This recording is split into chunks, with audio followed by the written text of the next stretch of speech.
Hey, how's it going, guys? Ancient Rune here, back with another Borderlands 3 video, and today I'll be going over how to make every Moze Iron Bear weapon viable. That even includes Salamanders and nukes, grenade launcher, Bearfists.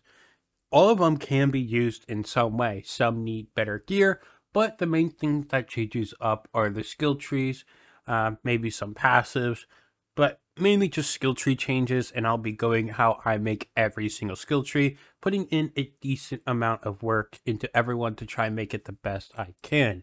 Now, what you'll find similarities with is almost every build uses the flame and also uses the hardpoint anointment as well as Radslosion tech.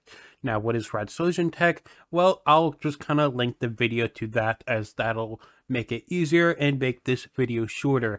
Basically, just allows you to have effective Radslosions in Iron Bear using Guardian Angel. Guardian Angel does not affect Iron Bear damage, but only Radslosion damage we're using via Hex. Alright, so first off, we have the Railgun. We have the Railgun Anoint with the Flame. Mainly what action skill damage, splash damage can be good if using splash weapons. And then you want to make sure to have the Grenade Throw Anoint. And then on this build, I'll go over the main skills you get for Iron Bear, and then go less into it on different weapons. So we have really big guns here for the increased damage. You really only need one big surplus, but it's a good fight for your life damage just for applying a dot. Only need one in biofuel, but some dump points. Movement speed for a while in Iron Bear. Fire rate doesn't really do much. I don't think it affects Iron Bear. Could be wrong. Nitro engines for max fuel. Never going to give you up. Only need 1 point because of diminishing returns. And then we have feature creep for the increased damage. It's multi with most Iron Bear damage besides really big guns. These two are additive, but still huge because this is 18% and 36.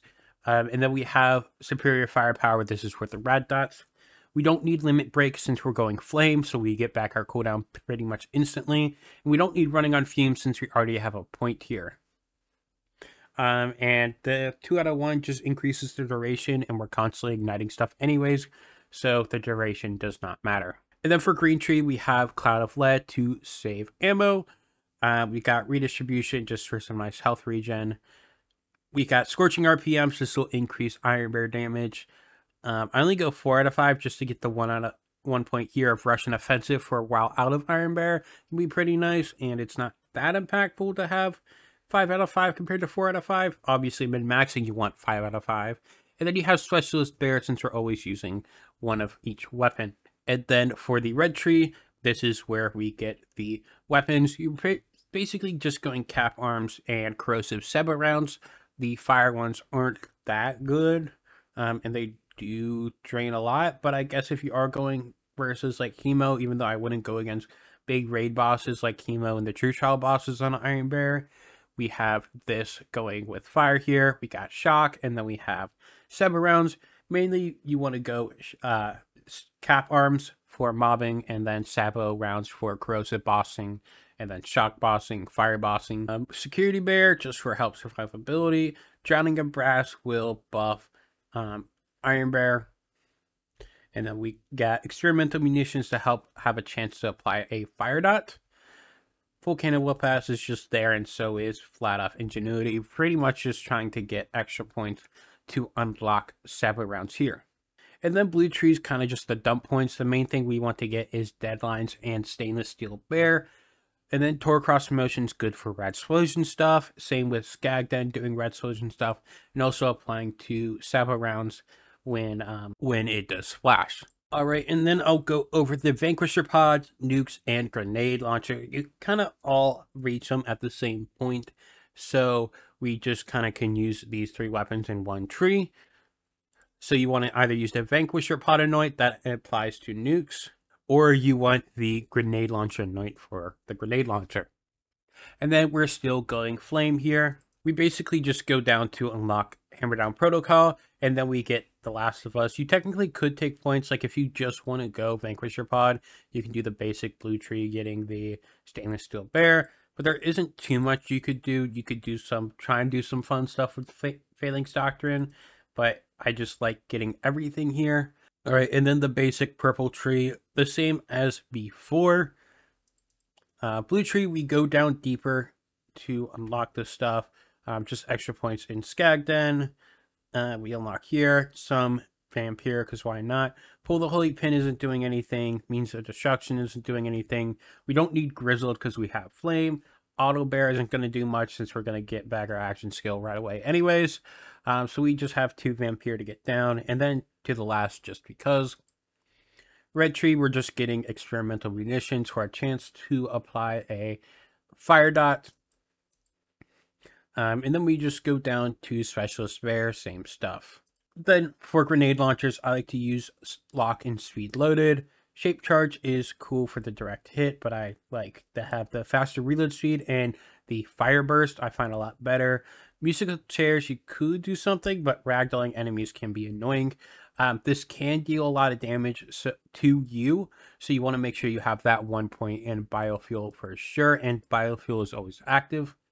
And then you can just use base Vanquisher Pods, really good for bossing, and then you can use Hammerdown Protocol for mopping.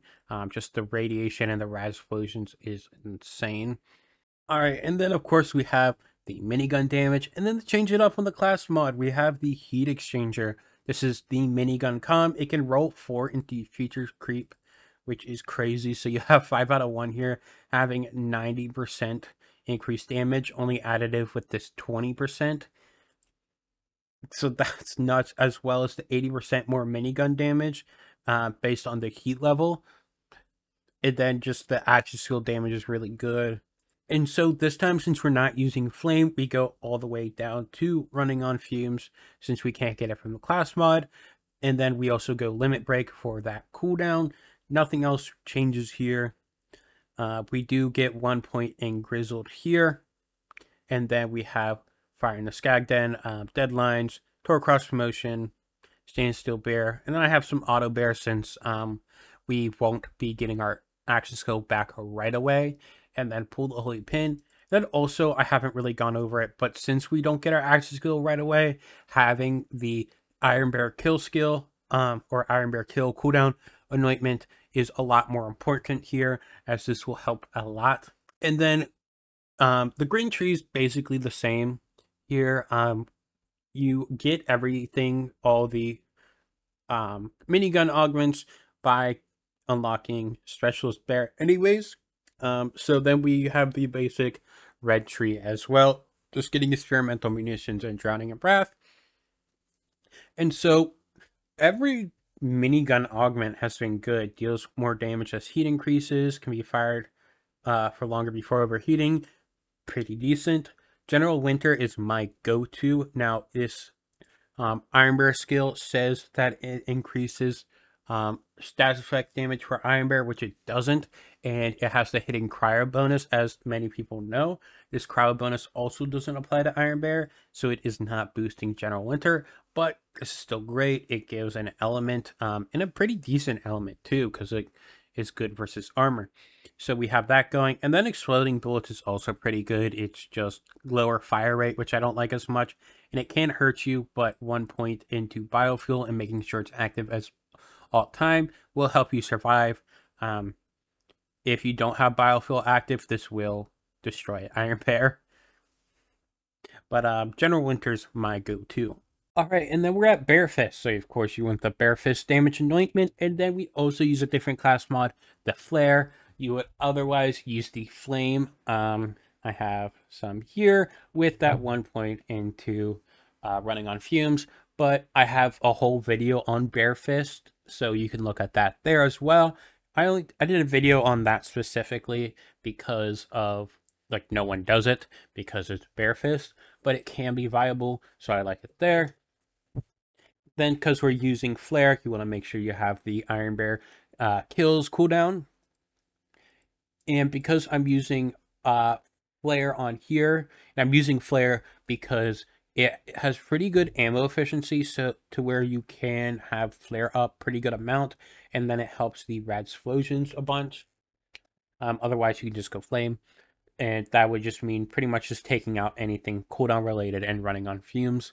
But we go down here to the running on fumes, like the miniguns, because we don't have the flame going, but we did have flame, take them out, and then just have feature creep and superior firepower. Basic, going down the specialist bear for the double action skill. And then we're taking points just to get down the shock hammer, because shock hammer is the main thing we need here, and the main damage dealer. So we go down, we get drowning of brass and experimental munitions, which is the main thing. Desperate measures can't apply to Iron Bear, but it's additive with action skill damage, scorching RPMs, and stainless steel bear. So it's not as impactful, but it still is pretty cool. And then the Iron Curtain. I didn't go Phalanx Doctrine, even though it's here and can do either Iron Bear's left or right weapon. I don't remember which one. I'd like to say left, but I don't remember. It just isn't really worth it. Even if he just went 1 point, I wouldn't do that. So I just go just to unlock Shock Hammer. And then we just go down to get as many points of Stainless Steel Bear as we can, plus deadlines. 1 point in Grizzled, 1 point in Fire in the Skagden to have a fire dot. But yeah, Stainless Steel Bear. I'm only getting 3 points into here because that's all I could afford to get everything here. So if you did take points out of Purple Tree using a flame, you'd basically just put it into Stainless Steel Bear and probably some Tor Cross promotion. And so then the main Bearfist stuff you'll want to use is Shock Hammer as your main damage dealer, but sometimes there are flying enemies, so you want to have close distance. So always have one Shock Hammer and then one close distance. And then when bossing, I'll usually go 2 Shock Hammer. And then with Wotan, when it has some flying stuff, like upper half, and then Wotan goes like higher up, I will go double close distance sometimes. But mainly it's 1 Shock Hammer, 1 close distance, because of those flying enemies. I've never really messed with Wild Swing, but I can't see it being better because Shock Hammer just punches so fast. Reduced fuel drain, elemental, just better. And then last and probably least, we have Salamanders going, which isn't bad, but not good. It surprised me. It does more than I thought. But we have the Salamander Anoint going, of course, and we are back to the Eternal Flame. Flame helps this a lot and carries. We go down the basic skill tree, getting running in fumes from our class mod. We have the basic going to experimental munitions and drowning of brass. And then on the green tree, we're going extra points to unlock Molten Roar. So we have that there. We basically max out Scorching RPMs and Scrappy. 4 out of 5 there. And then the rest of the points are going to make sure we get the 3 deadlines, 5 Stainless Steel Bear. Basically always want these 2. Bearfists is a bit of an exception. Tor Cross promotion for whenever using Splash and also the Rat Explosions. And then Fire in the Skagden for the same reason. Don't need Grizzled here. Don't need Auto Bear or Pull the Holy Pin. And then, so the main thing I use with Salamanders is Molten Roar. It's Splash, Burst Projectiles, Increased Damage. It's not bad. It does deal self-damage, but you're constantly keeping biofuel up with this since it is fire. And that self-dot will throw grenades and then also apply fire dots. So it's honestly pretty safe. The only other time you will need something else is with stuff like fire immune enemies. Then you'll need something like chemical warfare. So with Malon Takedown, I will use 1 chemical warfare, 1 Molten Roar. And chemical warfare isn't terrible. It's corrosive. But it's not great. It does work, but I much prefer just using Molten Roar here. Fuel economy isn't terrible, but not good. The movement speed is funny. And that's it for the video. You may have noticed a lot of times Blue Tree is the extra points besides the basic deadlines and Stainless Steel Bear. Iron Bear is pretty good. It's overrated because it has a low peak, but it has a very high base. So low geared, you're doing very good. high damage. But once you get to Moze geared up, Moze is just a lot stronger than Iron Bear. That doesn't make Iron Bear bad at all. Iron Bear is very good. It's just seen as better by the community than it actually is. Iron Bear, I find some of it fun, some of it boring. I really liked making some of these weapons good, but also shout out to Lazy Data with his Banjo Bear. I'll link his video and the Moze build document, which has Banjo Bear, which this video could not have been done without.